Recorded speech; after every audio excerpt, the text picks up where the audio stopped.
Okay.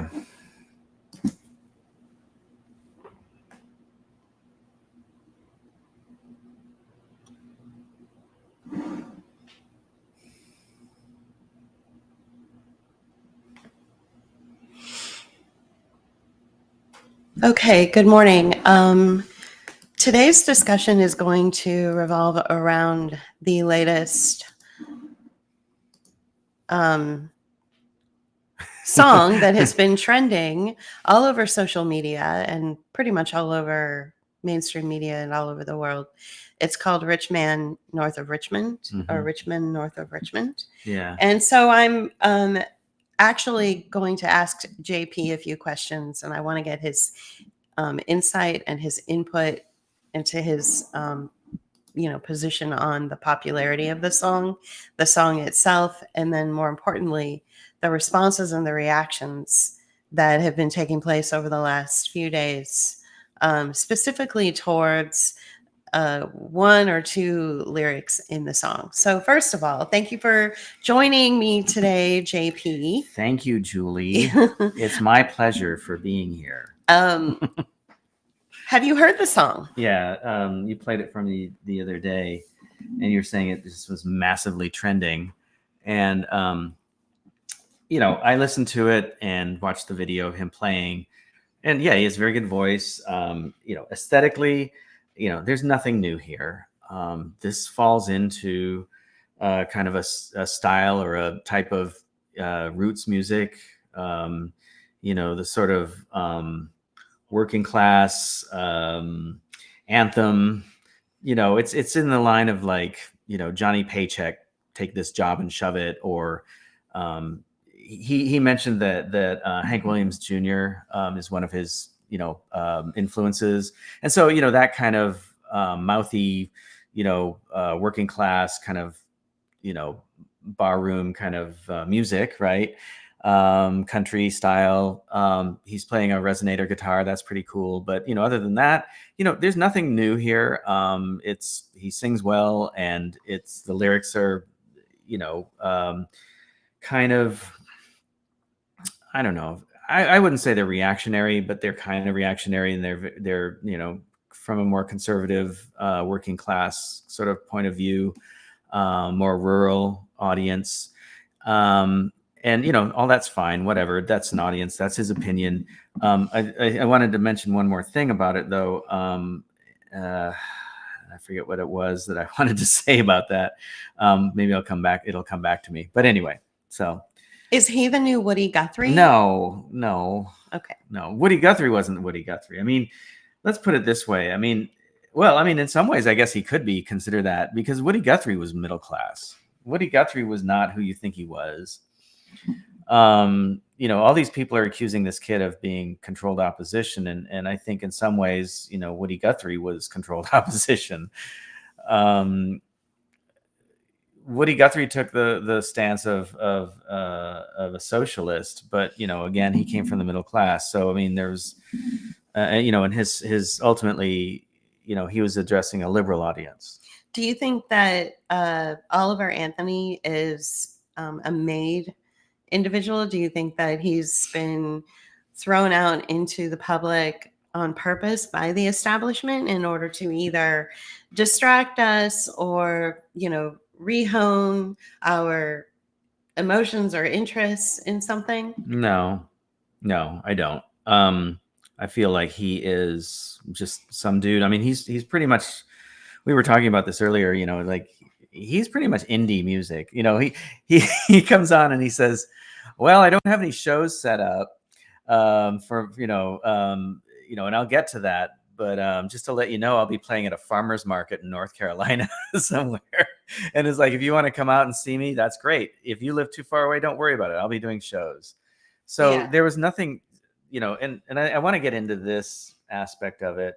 And I don't know if that was part of your questioning, but he doesn't have a PR person, right? He's doing like what a lot of like indie musicians do, and using social media to promote himself, right? That video that we saw, it looked like it might have been another media source. Like the logo looked, it was like WVR or something like that. And I thought it might be West Virginia Radio or something. Right. So I think it's just let me interject, or Yeah. let me ask it in the form of a question. Do you think that the curated video where he's singing Richmond, North of Richmond, do you think that this media company is like out of the establishment, or do you think that they're sort of like us, where they're just they have the tools to make a good video, and they provided the production value? Do you think that that was part of it, or do you think that there was something else supporting like the actual production value of the song itself? So two things.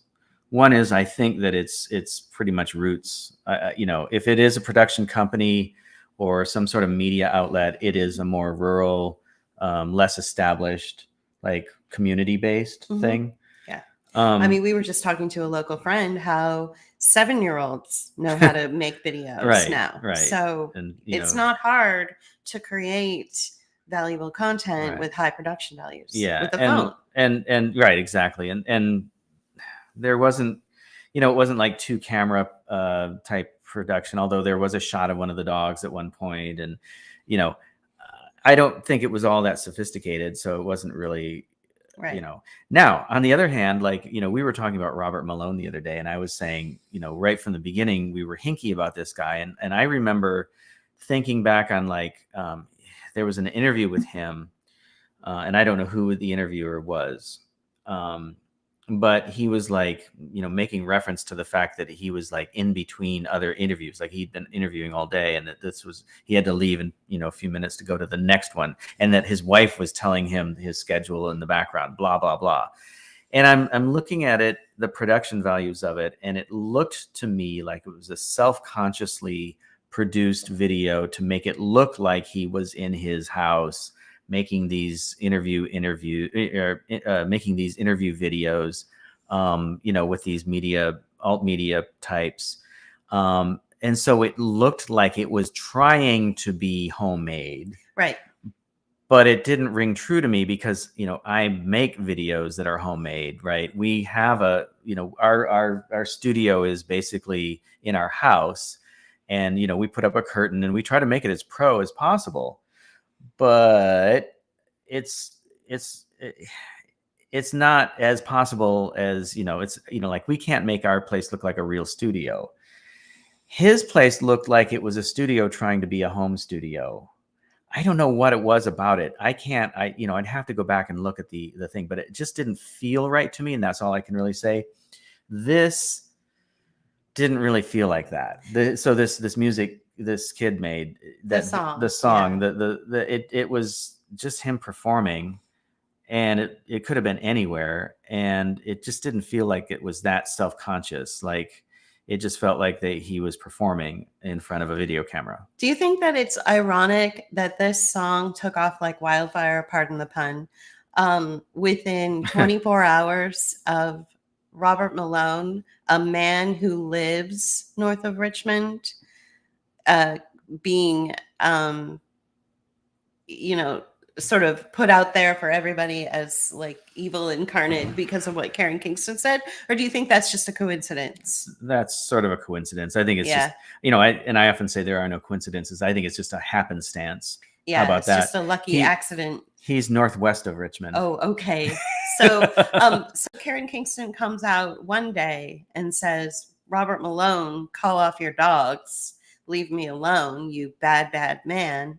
And then the very next day, a song trends all over the world about the bad men living north of Richmond, Virginia.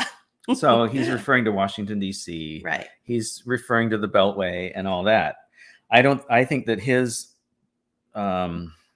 position is informed more by like Fox News and mainstream media than it is anything else. I don't think he's paying attention to this whole, No. I don't think he pays attention to alt media. And if he does, the most, it might be, and I'm just speculating here, so I'm not going to say that he does this, but that I would say that he's like listening to maybe, InfoWars or Joe Rogan, probably more likely. It's probably more likely. you know.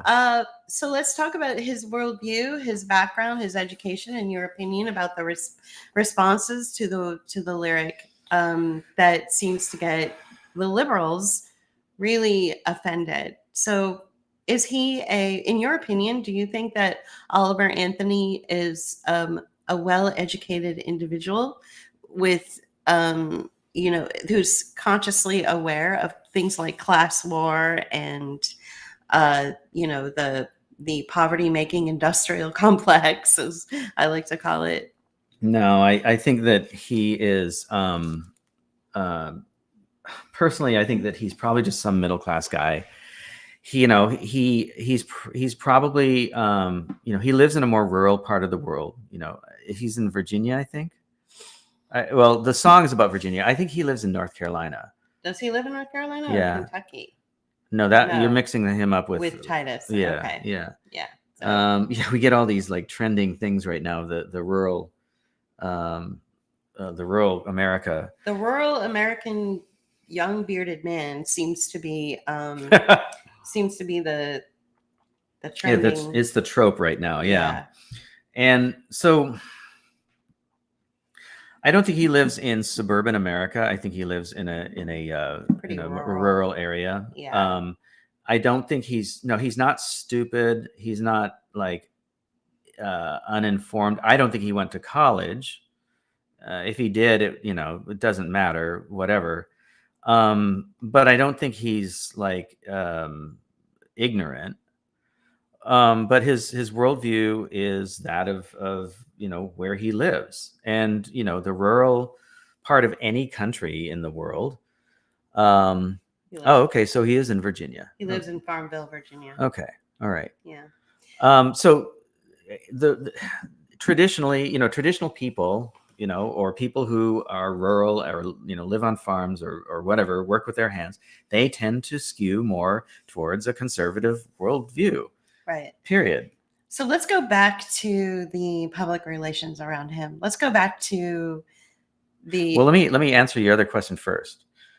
Is he educated? I don't think he's all that educated, but he's not ignorant. I guess I'm reiterating. Right. But I also want to point out that one lyric. This is what will lead into your next question. One lyric or one line in an entire song is being focused on. And this is what we've been calling like punching down, right? Where you're punching down as opposed to punching up, and everybody should be punching up, right? And so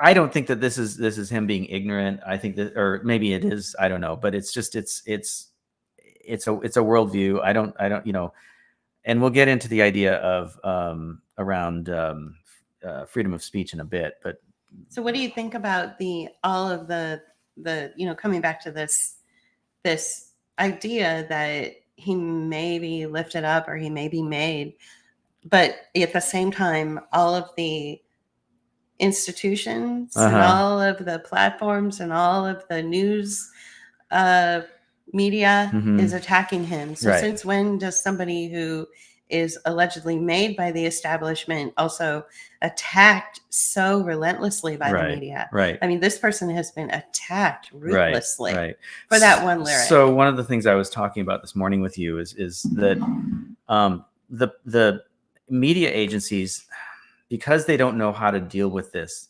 necessarily, they're dealing with it the same way they deal with other situations like it. So for instance, you mentioned Lizzo in the introduction text, right? So Lizzo came out of the Prince world, right? She's a body positive pop star, okay?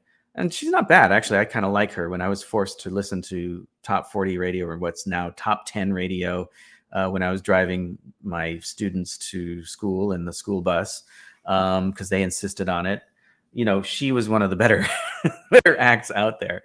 So whatever, but she allegedly made an ableist line in one of her songs, right?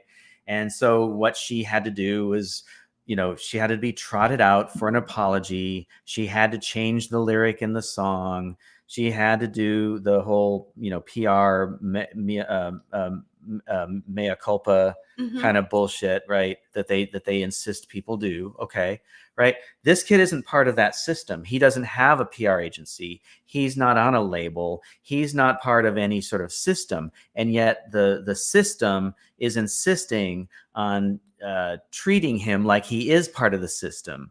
And so there's two things going on here. One is that they're going to go after one little nitpicky thing because they can't call him racist because it wasn't a racist remark.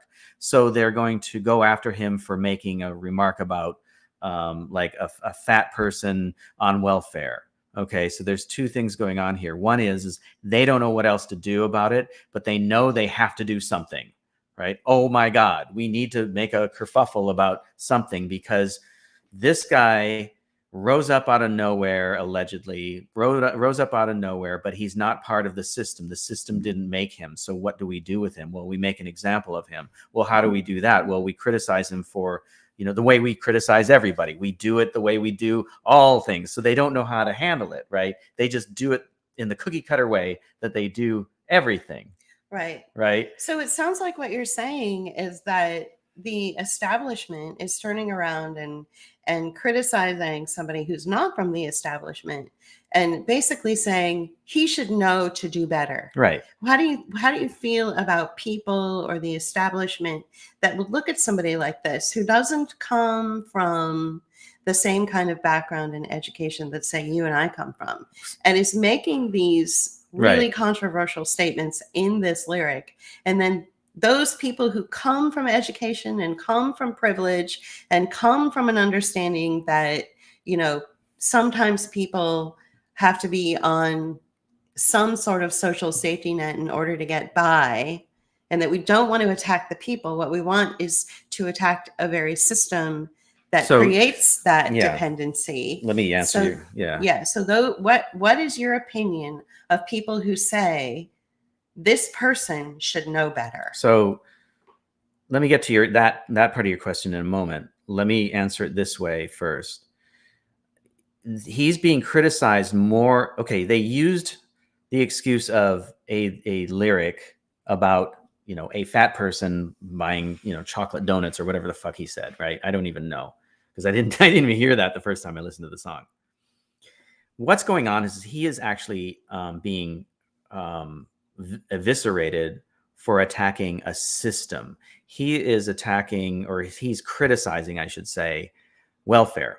Now, I criticize welfare for different reasons than he might, because I'm looking at it from the perspective of an educated person who's anti-state. And what I know about welfare and the system surrounding it is that it keeps people poor. Liberals look at it as a way of helping people. They don't see it as a way of hurting people or keeping them in their place, but that's exactly what it's for. The conservative looks at it as a way of like the way that he's coming at this and says, this is a waste of taxpayer money. I'm paying for somebody else to, live a life, blah, blah, blah. Neither the conservative nor the liberal understand what's really going on here.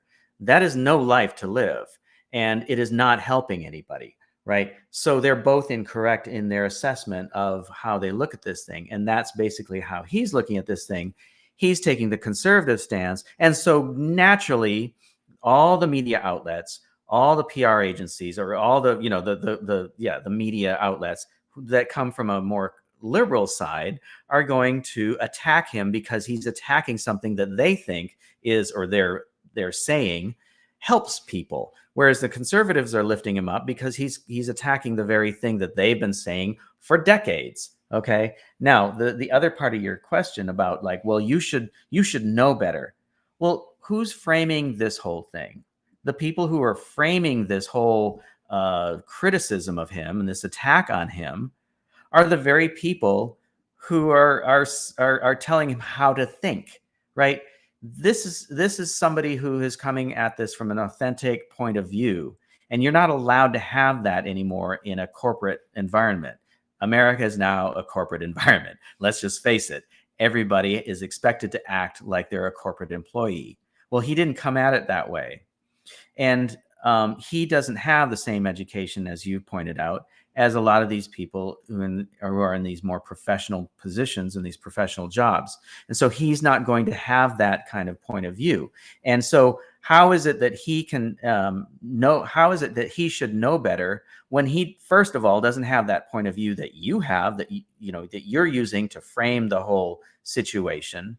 And two, he didn't go to the same school that you went, and so he doesn't have that perspective that you have, Or that have liberal, the same school of thought. the same school of thought, because it's a liberal point of view that they're coming from. This is a Exactly. liberal point of view that they're saying. So these are the same people that think that welfare is a good thing because it helps people, and these are the same people who are saying you should have thought about that differently and said it differently. Well, that's a corporate perspective, and that's coming from a liberal, educated point of view. And then the other thing around that is that oh shit, I just lost my point, my train of thought. So we can come back to that probably. All right.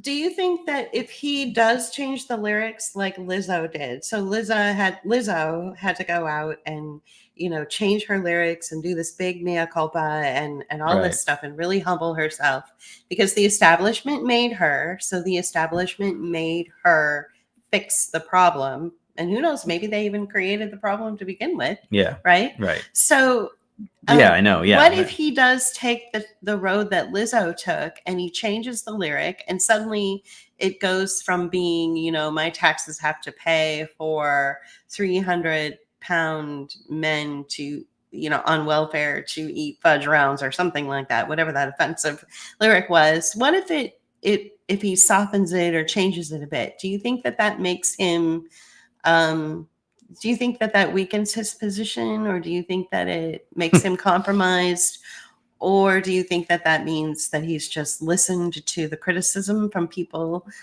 and he's like, yeah, it was a little offensive, so I'm going to change it? I don't know. Yeah. That's my answer. Yeah. I don't know. I mean, I think that because he's not part of any system, he's not on a label. They're not going to make, there's nobody there to make him do anything. Right. Right. And if anything, he might get picked up a label because that lyric is in there. That's a good point. Because it is kind of a reactionary kind of thing, and it fits within that context of what I was talking about, like, the Johnny Paycheck kind of music, where it's like, take this job and shove it, and be, deliberately offensive in the way that the working class can be. Mm-hmm. Right. In that particular way of expressing oneself, right, in a more, an educated person would say that more coarse way of describing, whatever the case may be. Right. It's it's a little gruff, right? It's gruff, and then it's a little more coarse and whatever. But see, do you think it's a one-hit people wonder? like that. Do you think it's a one-hit wonder? You think he'll go away as quickly as he came onto the scene? Probably, because it's a flash in the pan. Yeah, I mean, I think that he's going to be able to make a career of his music, but it'll be like everything. See, the thing about music is everything is, okay, timing is everything. I'm trying to say like three things at once. So let me put it this way. Because the industry is so fractured or divided, or how would I put it? Basically, it's subdivided into so many different subgenres and genres and whatnot, and the industry itself did that. This was not a natural occurrence. I remember growing up listening to a particular hard rock station, and the only black person you ever heard was Jimi Hendrix, right? But there was plenty of other music that could have been played on that, and it was like a classic rock station before they started calling it classic rock. And they deliberately left out all kinds of other music that would have fit in the genre. In fact, I remember when Elvis Costello first hit in the late 70s, they were all about his first album and maybe his second album. But by the time the third album came along, it was like New Wave was pretty well established, and this particular station was having none of that. Right. So you had these subgenres get divided up into, different radio stations and formats and media audiences, right? So you cannot have an urban black band playing in a classic rock format. You just can't have that. So I think that because everything is so subdivided and so small. I mean, let's put it this way. You know, we were listening to a Sirius XM station for a while there. I mean, we still do kind of. And it's an indie rock. And I made the joke about how it was corporate indie rock, right? Yeah. Because it's like it's not really indie rock. It's like all these sort of corporate bands that are labeled indie rock, right? And so some people, like I was talking to somebody the other day and I mentioned a genre of music and they had no idea what I was talking about. Shoegaze. Yeah, shoegaze. Right. And he had no idea what I was talking about. And shoegaze is like, 30 years old, right? So I guess that's what I'm getting at is he will always have an audience and he will probably be able to make a career within that genre or subgenre of music. Let's talk a little bit more about the nuances of being offended and forcing people to sort of bend their music or their craft to your worldview so that you don't get offended. So for instance, let's talk about Chubby Cree.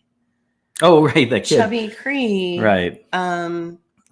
Explain who Chubby Cree okay, is. so before I go into Chubby Cree, let me just say that I get offended by pretty much everybody all the fucking time. All the right? time. And these are people that I would have, like before COVID, I would not have called my allies, and now after COVID, they are my allies, but they still offend me for their insistence on pushing one particular religious point of view and insisting on it being the only religious point of view, and I find that really offensive. But what am I going to do about it? I'm still going to be on board with a lot of the things. So if it's like 5% of what they talk about is offensive to me, there's still another, 95% of content that I agree with. Right.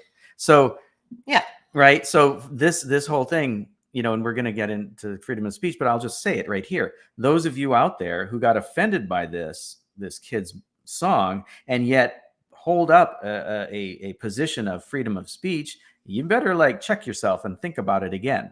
Right. Because we one thing that I'll just go ahead and interject is that, authentic people unfortunately will offend you. It's not that they might offend you. They will. If they're authentic, they'll offend you. Right. So Natasha, the name of the song is called Man North of Richmond. So he's talking about Washington, D.C., basically, and how the problem is with the state. So rich men north of Richmond. Right. And I would say it's kind of catchy. Right. The title is really catchy. And I would say his political point of view is not radical. If anything, it's sort of mainstream libertarian or you described him as being even sort of centrist. That's how he describes himself. Okay. All right. Centrist. Yeah. So let's talk about his popularity, his viral sound, his viral video, all over the internet, huge popularity versus Chubby Cree's recent video that came out. Yeah, that came out, what, about 6 months ago to a year, something like that? No, it was less than that. I mean, but it was trending really hard. Yeah. Recently, within the last couple of months. So Chubby Cree is a Native American singer. He's a young man. He's probably still in his teens. Maybe. Yeah, he might be a little older than that now. But when you first played me the one video that was trending so hard, I was like, damn, that's pretty impressive. But we started looking into him, and it's like, well, he had been groomed within, his grandmother was a famous singer. And we talk about subgenres of music, and so you have subcultures of music even, right? So he comes out of Native American culture. He's actually First Nations, because he's Canadian. He's Canadian. So yeah. Okay, so First Nations, right? Sorry. Yeah, no, thank you. That's fine. That's how they identify their who they are. So he's not a Native American. He's a Native North American, but yeah, First Nations people. His grandmother was a singer within that culture, with that community, right? And so they have their own popular singers as well within their culture. I was in Hawaii about 10 years ago, and there was this one station that played all what would be called, I forget what it's called, the type of reggae it is, but it's all sweet something like that. Anyway, it's like a Hawaiian version of reggae, and that's all they played. So what I'm trying to say is there are singing pop singers within communities, and he is of the Native American community. Okay, so he was very groomed, he's very popular, and he's very slick. He's been doing this since he was 2 years old. Right. And he has an impressive vocal range, but at the same time, he's very trained, and the video was pretty well produced, and it was pretty cool. So, there, end of story. I mean, So what's the difference between him and Oliver Anthony? Well, his lyrics. I mean, how the fact that they're trending so hard, people are lifting. I guess let me they appeal to different audiences. Maybe let me rephrase the question. Why is it that one person can look at Chubby Cree and say, "This is the best thing ever. I'm benefiting from this," and then look at Oliver Anthony and say, "This is bad." Mm-hmm. And he should check himself, and he should edit himself, and he should rewrite the lyrics, and he should have done better. Well, because they appeal to different audiences. Okay, so the Native or the First Nation kid, Chubby Cree, and I can use the word kid because he's a young individual. His lyrics are basically about Native empowerment. Okay, and they're actually pretty innocuous. There's nothing there that's very radical at all. There's no stance that's being taken except for, lift yourself up kind of, messaging. There's not really a lot there lyrically. And I have to say, and I wanted to bring this up, is that I am not one for revolutionary art or songs with messages. I think that revolutionary art for the most part is crap, because it's so self-consciously trying to put out a message. And even like during the new wave period, when I was listening to, The Clash and XTC and some of these other bands that were like making songs that had a message or political sort of point of view, I listened to that and appreciated it for a short time. But by and large, I think that kind of content is not as good as like just content, art or music or whatever that's just dealing with whatever you want to deal with. I always thought that social themes were a little more interesting than political ones. And so, or Brian Eno. Brian Eno, like wallpaper. No, I don't.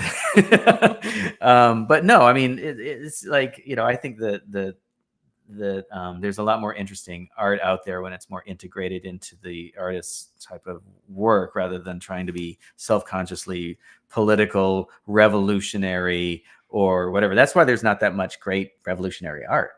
Maybe poster art is about where you can go.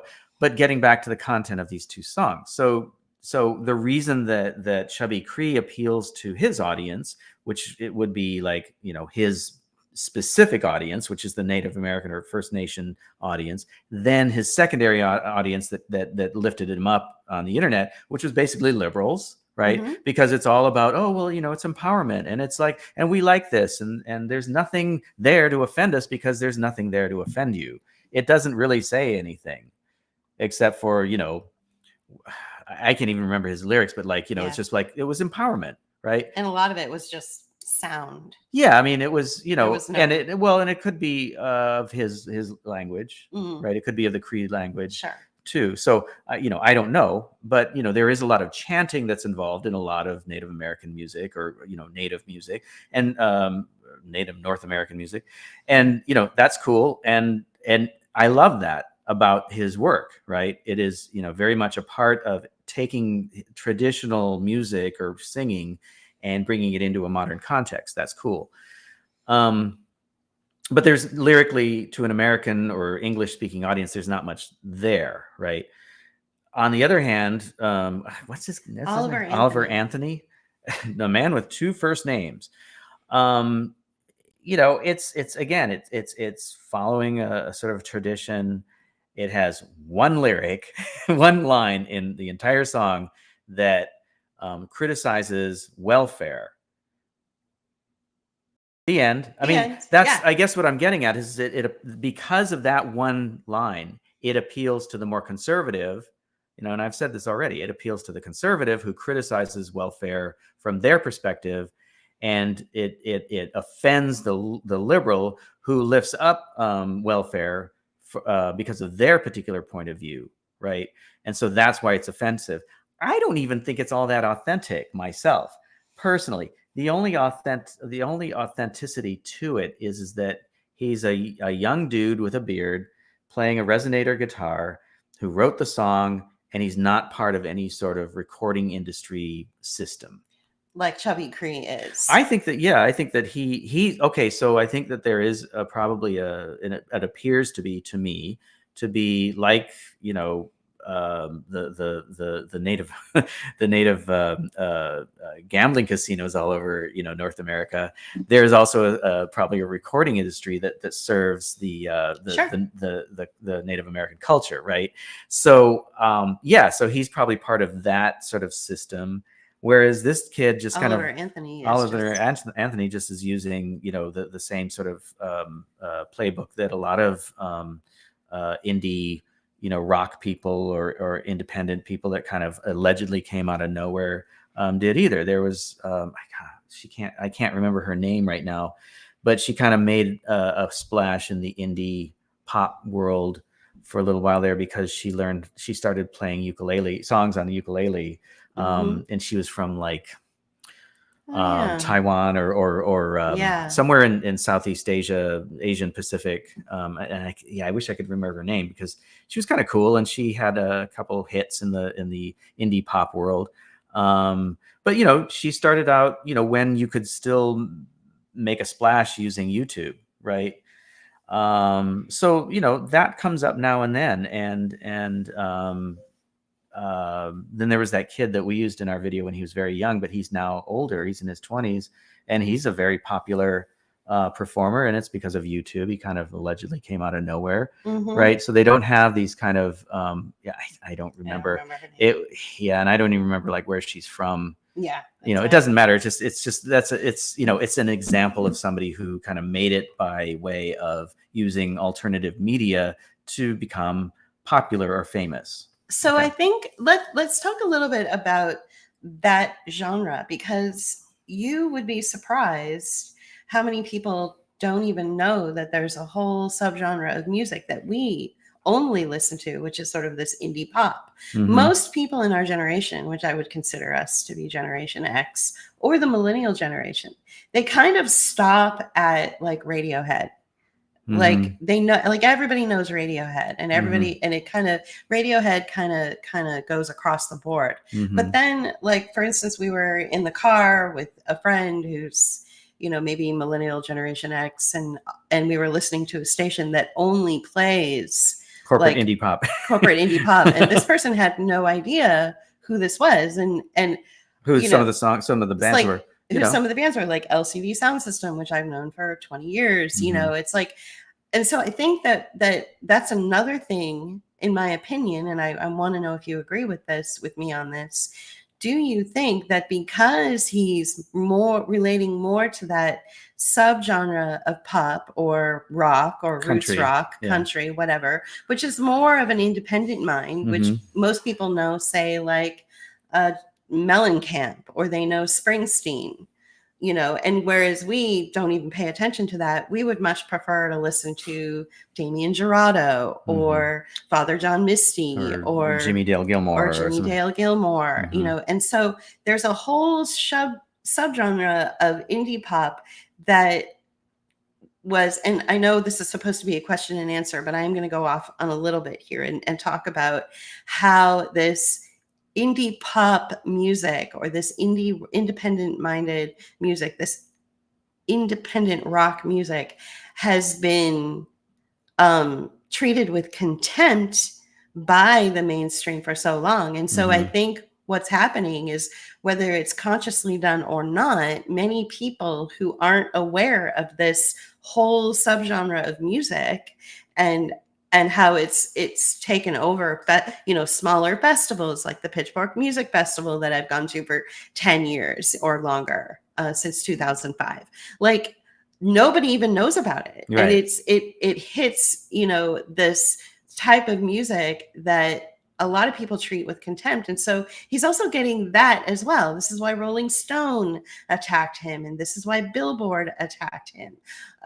This is why Pitchfork Media has kind of been mum about it. Like, they're concerned because he is of that sort of he is independent of sort of that independent mind and talent. He's using, like you said, he's using that particular guitar, which you don't see a lot of people playing that kind of guitar. I mean, he's very DIY, he's right? very DIY music. Look at Sufjan Stevens, look at the Decemberists, look at Andrew Bird, and all these acts that came up out of nowhere in 2005, where they use instruments that you've never seen before. They use a kazoo, they use, crazy music you've never heard before. They have entire bands behind that, or symphonies and behind so then that, there's even now, subgenres of subgenres, right? So within indie pop, indie rock, there's lots of different directions. That's what I like about it, is because, you can get a more folk oriented performer, you can get a more punk rock oriented performer, you can get a more hip hop or jazz or whatever other genre kind of introduced into the mix of what is known as indie rock or indie pop, right? And so that really makes things a lot more interesting. Do you think that the contempt for him and for this particular song and for what he represents, which is more of that independent sounding music, do you think that the contempt doesn't just come from the offensive lyric, but the contempt for him comes from the fact that he's different and he's playing a different instrument and he's more relatable to the independent streak of music? I think this comes down to the way things have been framed for the last, decade or two, where it's like you're either red or blue, and we're going to make sure that you get offended by the other side, even though the rich men and the rich men north of Richmond are truly the uniparty, right? The uniparty makes sure that we all stay divided under these different banners, even though they're basically, even though they fall under one of the two banners, they're basically making the same kind of policy, which benefits them, which is what this song is about. And that's why he's being attacked. So that's the only reason. Yeah. Not because he's a little bit different. No. Not because... No, because look at it. Think about it this way. NPR lifts up indie rock all the time, and you hear indie rock. Some indie rock. Well, not all of it. Just like the corporate indie rock on that one. On Sirius XM. Right. Yeah. Or so where you hear a lot of really great indie rock and indie pop is at the end of shows on Netflix or part of the soundtrack of Netflix. Like, we'll be watching a show, and at the end where they show the credits, we'll go, holy shit, what is that? And we do a Shazam on it and find out who it is. And it's like, damn, that's really good. Right. So, there's so much music out there, and it's so many subgenres that have been, deliberately created. I think that nobody's going to know about everything. The only reason that I know about what's trending currently in sort of hip hop is because I listen to what the kids are listening to, what them kids are listening to in the neighborhood. Right. So sometimes I hear some pretty cool stuff that I like that I would have never heard otherwise, in the hip hop genre, because I don't listen to that music. That's not the thing that doesn't resonate with me mostly. Yeah. Natasha is asking us if we've heard of 5 Times August. Yes, we have heard of them. JP, I've heard of them more than JP has. And I've listened to them, and they don't really appeal to the kind of music I listen to and the music that I like. So yeah, that's just it, because that's just it.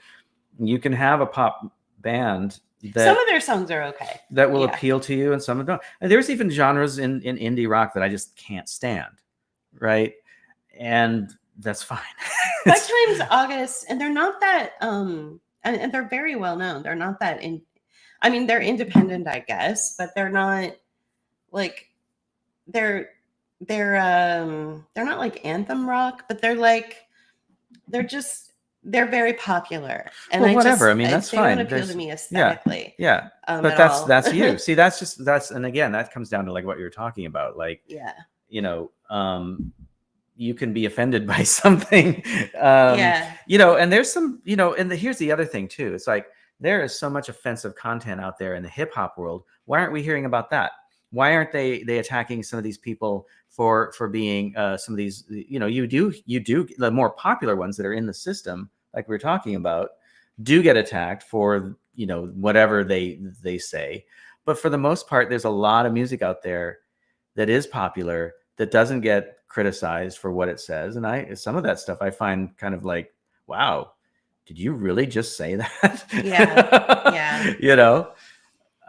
So like, for instance, the person that I do like, that I've liked his music for years, since I was 19, is the Stone Roses. And I'm not that much of a fan. And the guy that is the leader of the Stone Roses is Ian Brown. And Ian Brown came out with a song in 2021, I think it was, called Little Tree.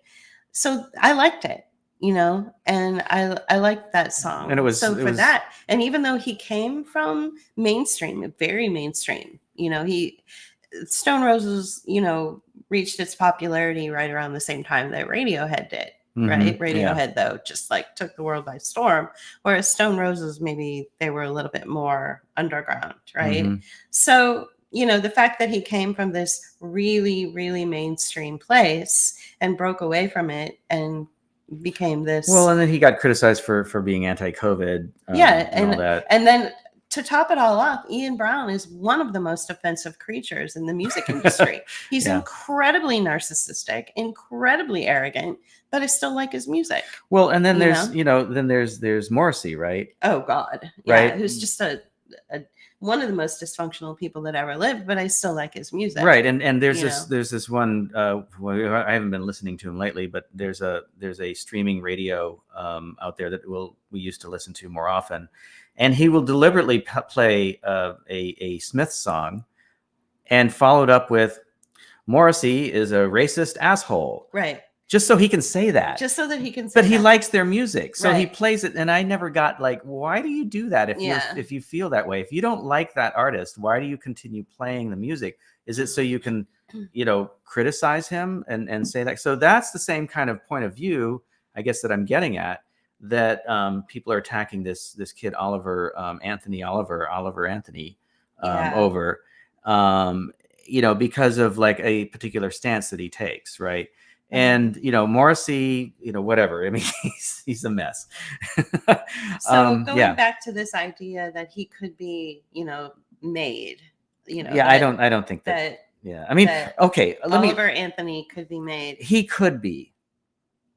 Could be, but he's probably not. But I mean, we've got Rolling Stone attacking him. Are they attacking him for that? Are they attacking him for the lyric? They're not saying he's controlled opposition. Rolling Stone? No, they don't. They don't go there, right? They don't use those terms because they're mainstream. Billboard is attacking him. I guess what I'm trying to say is those same publications, those same mainstream, especially music-oriented publications, they didn't really attack Lizzo. No, he did. She got really eviscerated. She got eviscerated. But see, again, coming back to that idea that I talked about, right? She was handled in the way that they handle these things. They did the whole PR thing, the whole mea culpa, the whole change the lyric. Okay. They wanted to use the same playbook with this guy. And they did. But it comes off differently because now you've got a bunch of people on the internet arguing with each other who normally would agree with each other. And I think that might have been deliberate, using that same playbook, because let me as you guys may know, like, why are we talking about him being controlled opposition? Why is it we're using that term?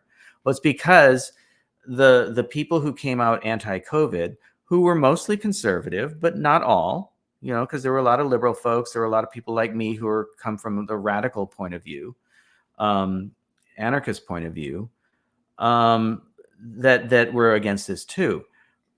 What happened in the 60s and 70s with the new left?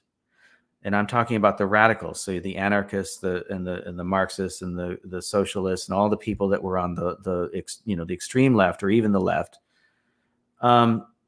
The CIA, the FBI, all the state basically went after them in a way that was basically about fracturing and factionalizing these movements so that they splinter to the point of dispersing, and that worked. That worked really well. And by using terms like, controlled opposition, or this person is a spook, or whatever the case may be, you start sowing seeds of doubt and misunderstanding, and somebody can get labeled something when they're not, or that spook can like go, you throw that out there and to throw suspicion off themselves in order to, continue as that underground sort of, source for the FBI that's helping to, keep tabs on that particular radical organization. Well, they're doing that now to the conservatives and the people who've been anti-COVID. So that's partly why we're using we're not Julie and I, but in as a community, a broader community, saying that this kid is controlled opposition. We got called controlled opposition. We got called all kinds of things because we're saying that we're anarchists, but yet Julie got attacked for having her nails done. Like, come on, really? Yeah. It's insane. So let's go ahead and wrap this up in a few minutes. But I want to get your position on comparing how the liberals look at impoverished people or impoverished communities. We've had firsthand experience of the hypocrisy around that. Yeah. So can you please give a personal anecdote about this position that they take, and then apply it to their reaction to this Oliver Anthony's lyric? So yeah, and this is this is a position you were talking about early on, and so for those of you out there who may not know us, I'll repeat this for those who do know us. We live in a neighborhood of deep poverty. Where we live is in the outskirts of Pittsburgh. What I told someone to describe where we live is we live in the ass end of Pittsburgh, right? We live near where that explosion took place that everyone was worried about a couple of weeks ago. East Past. No. Oh, that explosion. The island. I forget the name of that island. That has a Neville Island. No. It's up from Neville Island. It has a gas plant on it, right? It has an energy plant on it, right? And then there was another explosion that took place just yesterday or the day before. Oh, really? Oh my God! In Plum. Oh, in Plum, yeah. Well, Plum isn't near where we are, but this was anyway. We live near that. We live across the river from the water treatment plant, right? So we live in sort of the part of Pittsburgh that Bruno Island. Bruno Island. Bruno. Yeah. It happened in July. Right, in July. Right. Okay. So we live in a community of deep poverty. We live in a place where it would be considered a food desert. It's a place where you can throw a rock in any direction and hit a childcare center. Most people are on Section 8 housing. People walk around here who are either coming out of jail or rehab, and they either have ankle monitors on them or they're messed up people. Okay. Literally, they walk through our yard, they walk down the alley.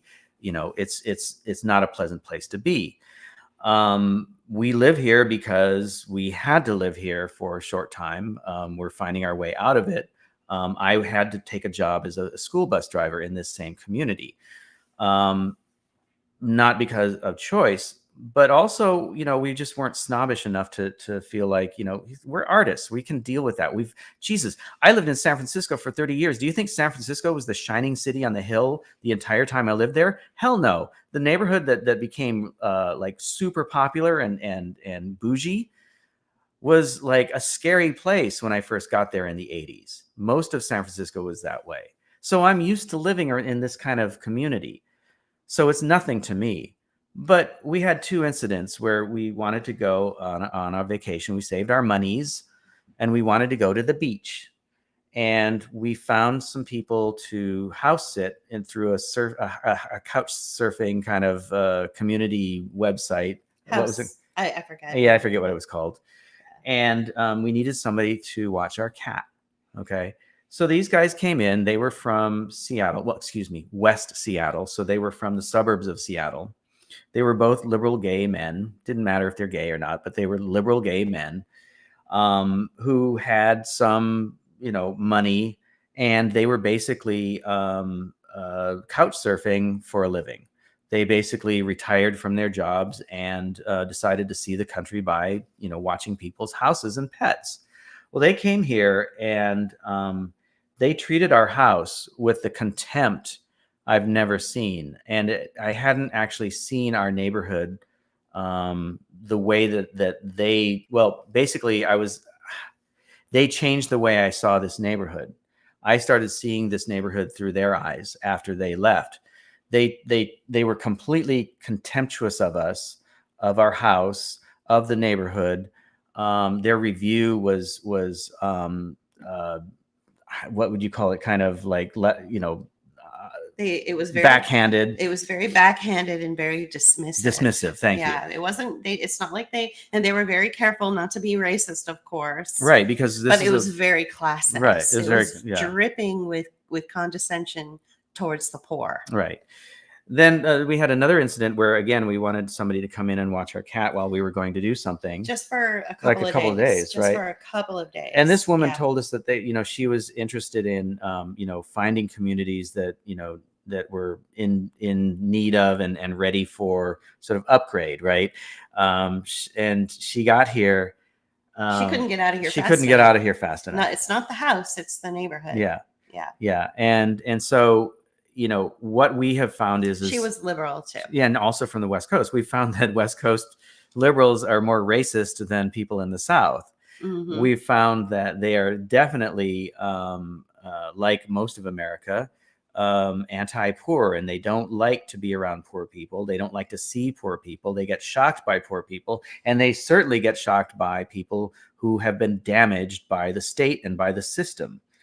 All these people who are dealing with rehab and prison and drug addiction are drug addicted because of either the situation they're living in this community, because it's very stressful to be poor, or they're dealing from the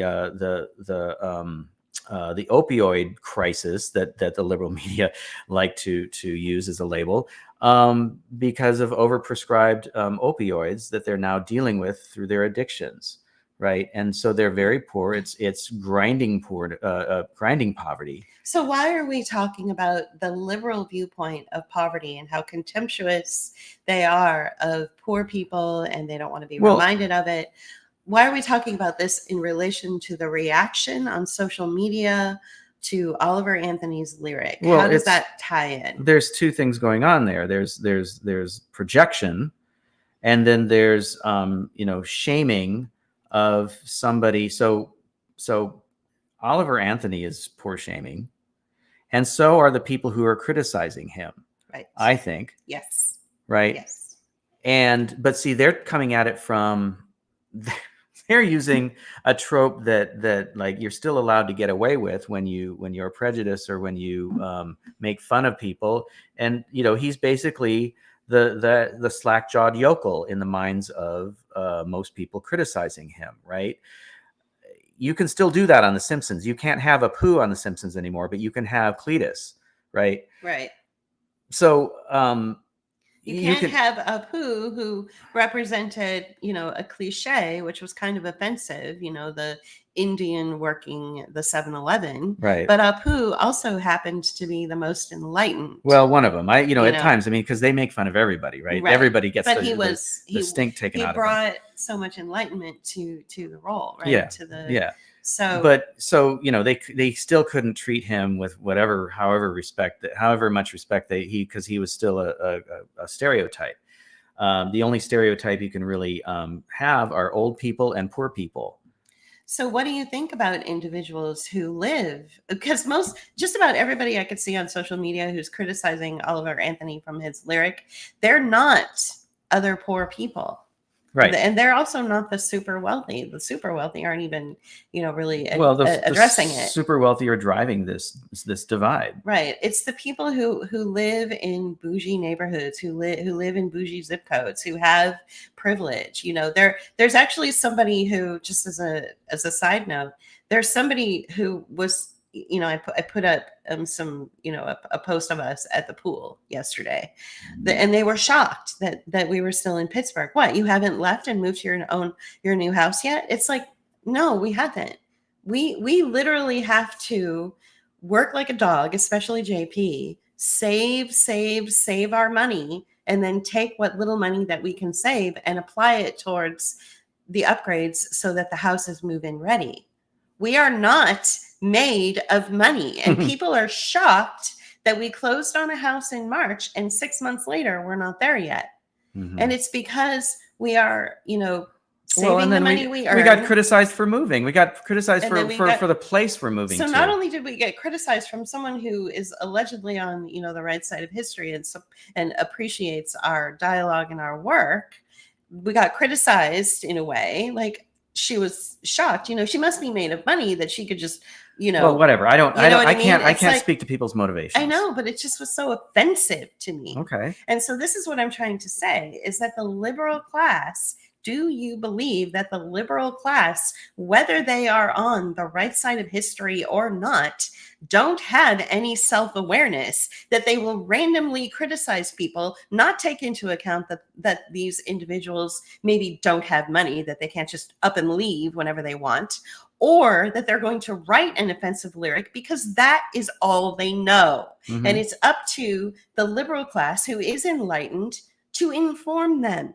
Mm-hmm. And guide them through patience, like we've had to do for the last 5 years. That's also, we are surrounded by Oliver Anthony types. Right. We are. And that's that assertion of saying, oh, well, we're here to inform you, we're here to enlighten you. That's bullshit.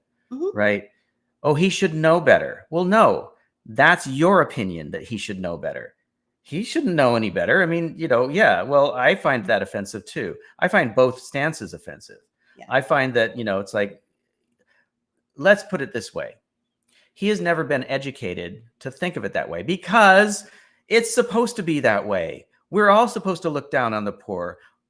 Fucking Bill Clinton came out and said, we're going to change welfare as we know it. Well, what that meant was we're going to make people even more dependent while making them work 3 jobs, right? So they get to work 3 jobs that pay shit in order to qualify for some money to help them pay the rent and feed their kids, right? So it's more denigration, it's more pain, it's more, suffering. And we see that around here all the time, okay? So I'm not saying that we're virtuous because of that. And in fact, if anything, we watched a TV show last night, and I don't have to get into it, but basically it was, the characters were an angel and a demon, and they were dealing with somebody who was basically scraping by, living on the street and doing what they could to survive. The angel was criticizing this individual for doing what they had to survive because it was wrong.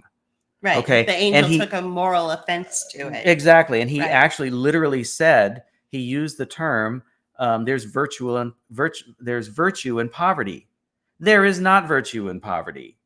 And the thing is that is the stance that most of America takes, whether they're conservative or liberal. There is and no that's the virtue problem. in poverty. That's the problem that we're facing with this song and why everyone is so offended. Yes, it's an offensive line in a song. Yes, he probably should know better, but he doesn't, because the system is set up to not teach people that. And the people who are offended at that and say he should know better don't know any better either, because they don't know what being on welfare is about. They don't know what it's like to live in a neighborhood where everybody's on welfare. They don't know what it's like to live in a house that's Section 8 property. If you live in a Section 8 housing, you're not getting by. You're not getting a really nice place to live. You're getting a shithole with a landlord who doesn't give a fuck. So, both sides are wrong on this. And the song is whatever. It's a song. There's nothing special about it. The only thing that's special about it is it has offended people. So I guess it's doing its job. I guess so. So, what would be your advice to individuals who are saying things like he should have known better? Shut the fuck up. I don't know. I really don't. I don't have any. That's I don't have any. I don't have any advice for anybody on that. Right. Okay. So do you? That's my advice. Shut the fuck up. Right. So you either like it. So okay, let's read this tweet that you were reading to me. Okay. I think this is the best position that I can say that I'm closest to. So should I give the person's name or not? You can if you want. I don't have. It doesn't have because it totally represents your position. So you don't. So this person says this song, written at least a year ago by Oliver Anthony, went viral seemingly overnight, with the message resonating with so many. Even Billboard wrote an article acknowledging this. But they also noted how this artist is promoted mostly by the right, even though he considers himself a centrist. Is it because the right is more representative these days of the working class versus the laptop class? Is it because the right has become more anti-establishment because they don't control it? Even though he's getting so much support amongst certain influencers, I hope he draws in people across the spectrums and not be characterized as right, in quotations, and thus contribute to polarization rather than unification. If you like the song, you like the song. If the message makes sense to you, it makes sense to you. I hope people can see beyond this. Meanwhile, why do you think this artist has become an overnight success? Is it his message, or is there more? Is it luck? Okay, so she doesn't even touch on the issue that he's being criticized on. Okay, so that's where I separate from her. But it may have come out before all that happened. I don't know. But I guess what I'm saying is that the criticism of him is not because he's scapegoating or blaming or poor shaming or anything like that. They're not attacking him for poor shaming. They're attacking him because he's criticizing welfare. Right. Period. That's what they're attacking him for. And I criticize welfare because I don't think it's a good thing. It's a thing that keeps people under the thumb of the state and poor.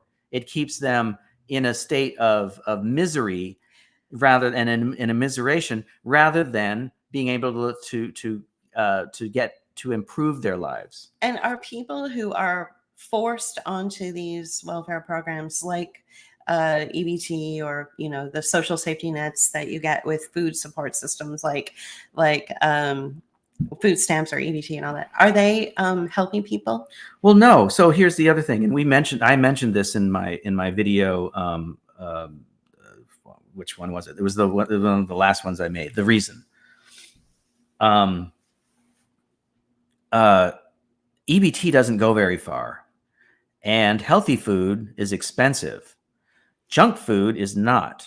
And so if you're trying to get the most caloric, get the most calories across, the most mouths, you're going to probably buy those fudge rounds, right?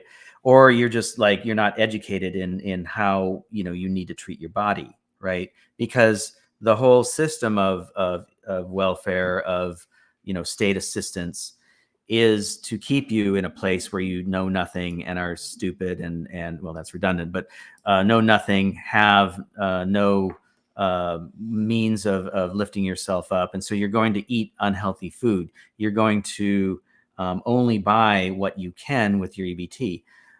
I'm going to admit it. Julie and I were on EBT for a short time.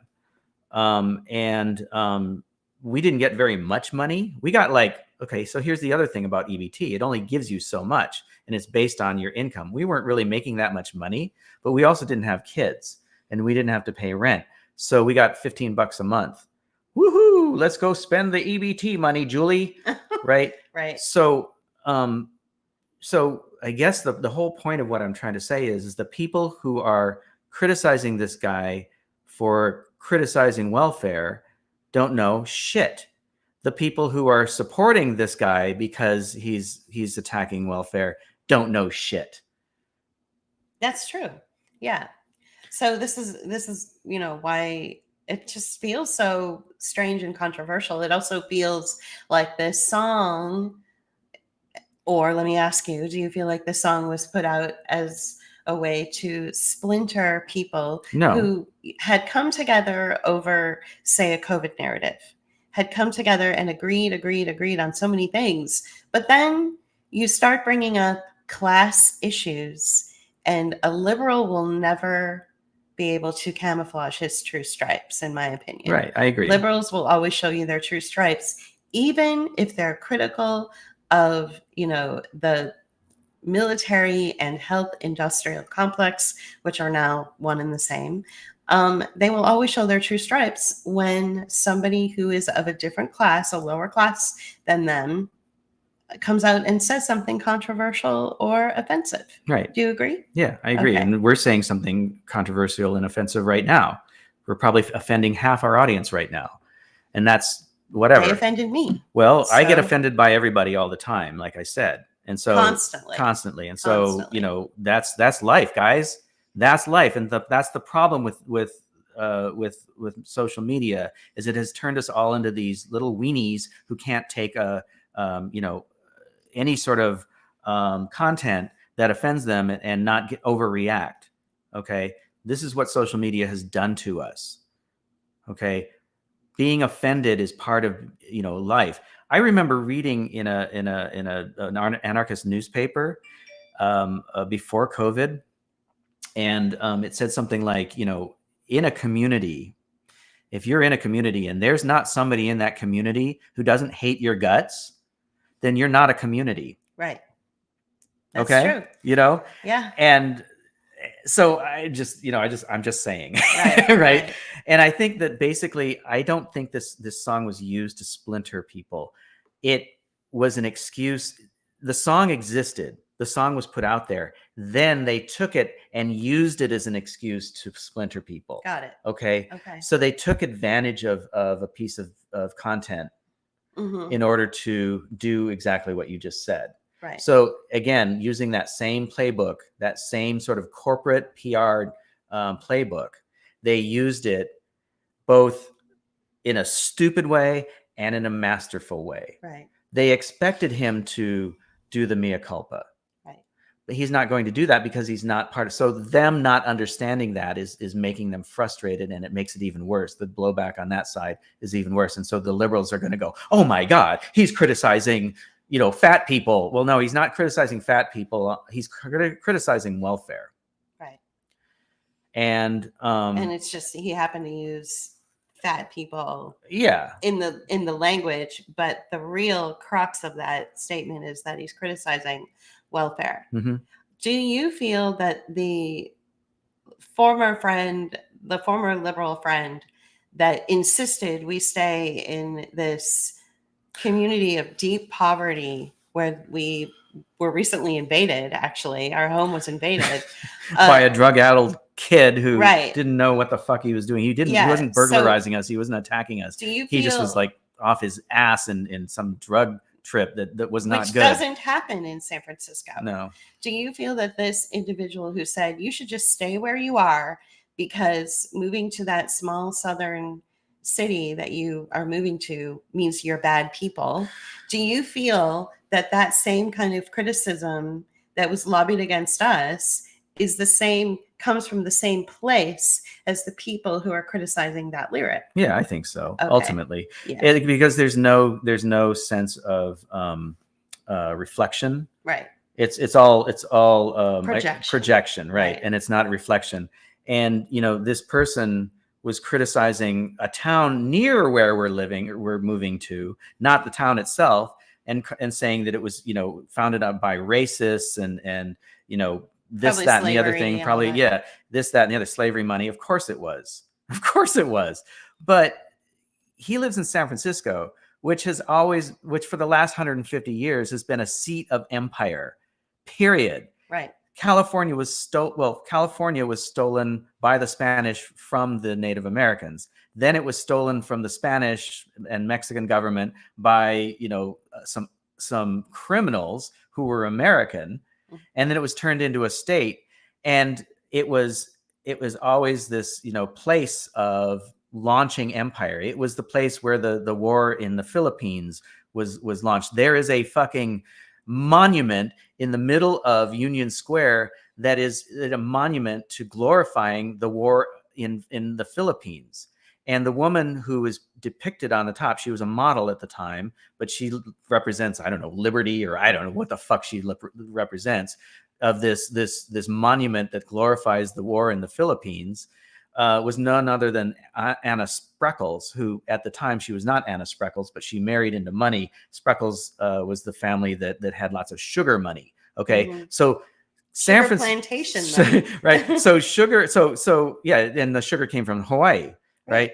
So the point I'm trying to make is that there is no place in the United States that is not either racist, had some sort of slavery oriented income, or was associated with colonization and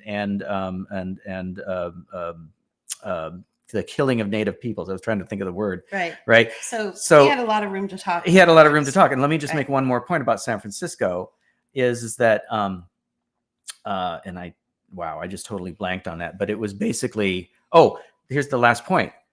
During the Civil War, most of the population of San Francisco was pro-South and pro-slavery. Yeah. So fuck off. And he's a historian. So the person who was criticizing us for moving to the South and telling us that we should stay in our community of deep poverty, where we don't even have, decent streets or sidewalks, where we can't get somebody to come and watch our cat for us, that somebody like him would recoil at the idea of being in this neighborhood, was telling us that we needed to stay here and not move to the South because the South is bad. And it's all about, building up the South because of racism. And I'm like, wow, this isn't the pot calling the kettle black. I mean, San Francisco itself is a seat. That's a racist statement right there, Julie. San Francisco is a seat of empire. This individual has never, ever had to go through what we had to go through in order to get to the place where we're going. So I'm feeling that. And he works for the bourgeoisie. I mean, he's the problem. Well, he's the and this is what I was talking about the other day. He is of the Jeeves class, right? Of the servant class. He works as he is of the servant class. So he's going to be more socially conservative. Even though he's a liberal, he comes from that more, critical point of view. So anyway, that's another tangent altogether. Right. So I think that what we have here to wrap it up, because it's been over an hour now, is that, from what I'm gathering based on the series of questions that I asked you, what I'm gathering that you're saying is that people should really check themselves before they start to criticize the poor. Mm-hmm. Yeah. Basically is what you're saying. And every single person that's criticizing this guy, Oliver Anthony, is not poor. Right. And even though they might be struggling financially, they're living comfortably. They've never had to live in Virginia or worked in a coal mine. He worked in a coal mine. Did he? Yeah. Well, he talks about coal miners in the lyrics. So even though individuals who may not be in a financially secure place are still criticizing him because he's criticizing welfare, they're still coming from this place where they have the education. They've been informed. They've had all of the right kinds of people around them. They've read all the right books. They understand that we're in a class war situation constantly. And people like Oliver Anthony don't understand that. So for them to say, you, young man, should be like me, well, that's right. That's like telling a 1-year-old that he should be, that he should write a thesis on, that's not right, because he's never had that experience yet. Yeah, he will. Well, it'd be like us trying to tell our black neighbors how to behave or how to. Oh yeah, right. Yeah, it'd be exactly like that. Well, that's exactly what our San Francisco friend did to us. You should stay in your community of poverty, where drug addicts climb in through your window and terrify you and your cat. You should live in a place where there's a sinkhole out in front of your house. You should Because listen to gunfire constantly. because there's virtue in poverty. Because there's so much virtue in poverty, Julie and JP. No, there isn't. There just isn't. And so for 5 years, we have been talking about class war, and each and every person who is on the right side of history right now, when it comes to the COVID situation, has shown their true colors by attacking this song. A liberal can't change his stripes. And that's my takeaway from this. And that's very offensive to me, Julie. It's very offensive. Well, I'm offended. I like what Robert said. LOL, I'm offended that you're offended. Yeah. So, yeah. I found it very hurtful when our friend in San Francisco said, you should just stay I did too. in your miserable situation with no opportunity. Because where you're planning to move was racist. Because where you're planning to move hundreds of years ago did a bad thing. Right. And it's much safer and it's nicer and it's healthier. And it's better for me personally, for my body, and for my outlook on life. And it's those same people who live in those comfortable places that are criticizing Oliver Anthony. They've never been on food stamps. They've never worked in a coal mine. And even if they are struggling financially, they still had an education and a background that informed them, and he never had it. Right. So, all of this, pushback against him has just shown me how hypocritical the world is. And I don't know, is. And I don't know anything about him, and I'm not going to comment on who he is, what his financial background is, whether he went to college or not. I mean, we talked about that a little bit, but what I guess I'm trying to say is whether he's a middle-class kid living in the rural South, or he's, just some dumbass, I don't care. I think that, the song stands on its own. I think that it's great that he's doing what he's doing, because I support anybody who's like trying to bring creativity in their life and trying to use that as a means of making a living, or, being self-employed. I applaud all of that. If you're looking to be self-sufficient, or you're looking to express yourself in a way, and you're trying to use that as a means of making a living, I applaud that. So, I don't have much of a comment to say about who he is and where he got his money. I don't care. There was one line. So 0.5% of the entire content of a song was offensive. Next. Yeah. Okay. Well, thank you for joining us today for this, sort of question and answer discussion that we had. And of course, I had a few things to say. We will probably be going live in another week or so. Maybe. From another location. Another undisclosed location. So we really, really appreciate your support and for listening to this and getting through it with us. And we'll see what happens. We'll see what comes of the song itself. We'll see if the guy, does something good with it, or if it just, if it's a one-hit wonder, flash in the pan, and then we move on to something else. Well, I think from a mainstream point of view, it will be a flash in the pan. I think that he will continue on and do his own thing. And that's great. And that's great. Okay. All right. Thanks everybody for your comments, and we'll talk to you again soon. Bye. Bye.